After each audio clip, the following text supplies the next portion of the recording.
All right, straight to the top story on markets at 12 in a big setback for Supreme Court, which has ruled that the company, that is Tiger Global, is liable to pay tax on the Flipkart deal from 2018 vintage deal. Now, Tiger Global, remember, had used India-Mauritius tax treaty to really claim these exemptions after it sold its stake in Flipkart to Walmart. Let's go across to Shrimi Chaudhary for what really transpired in the court and what it means when it comes to the Supreme Court verdict on this large taxation case. Shrimi.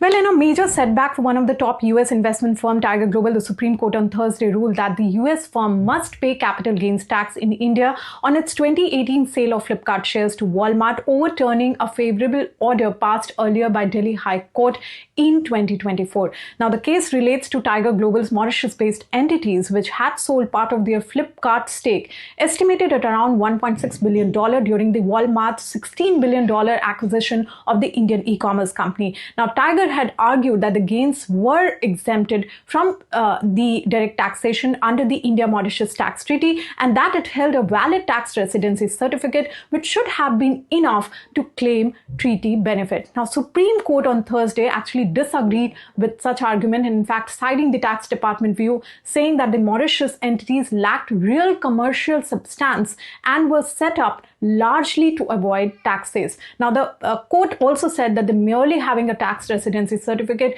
is not sufficient if the overall tax structure appear to be having a conduit arrangement. Now, it also emphasized that the tax authorities are entitled to look at the real intent and the economic reality behind such transaction rather than just the legal form. And by doing so, of course, it has set aside the Delhi High Court ruling, which had earlier actually accepted the Tiger Global's treaty claim.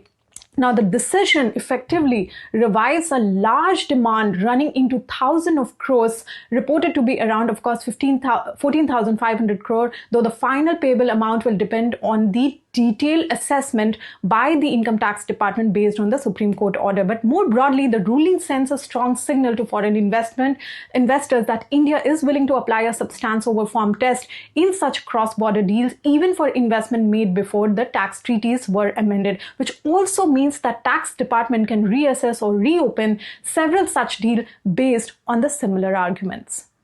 All right. Thank you so much, Shrimi, for putting all that into perspective. We have with us Ajay Roti, a tax expert and founder and CEO of Tax Comp.